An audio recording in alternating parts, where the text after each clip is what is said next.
ಸರ್ವಧರ್ಮ ಸಮಭಾವದ ಪ್ರಜಾಸತ್ತಾತ್ಮಕ ಗಣರಾಜ್ಯವಾಗಿ ರಚಿಸಲು ಮತ್ತು ಅದರ ಸಮಸ್ತ ನಾಗರಿಕರಿಗೆ ಸಾಮಾಜಿಕ ಆರ್ಥಿಕ ಮತ್ತು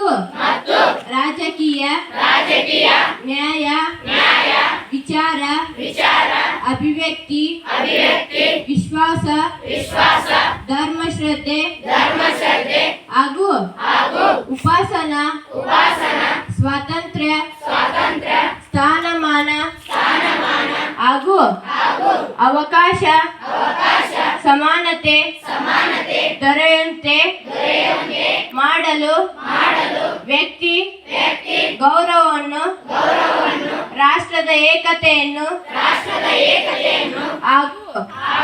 ಅಖಂಡತೆಯನ್ನು ಸುನಿಶ್ಚಿತಗೊಳಿಸಿ ಅವರಲ್ಲಿ ಭ್ರಾತೃ ಭಾವನೆಯನ್ನು ವೃದ್ಧಿಗೊಳಿಸಲು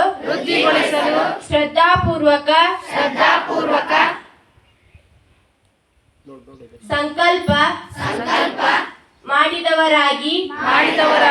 ನಮ್ಮ ಸಂವಿಧಾನ ಸಭೆಯಲ್ಲಿ 1949ನೇ ಇಸ್ವಿ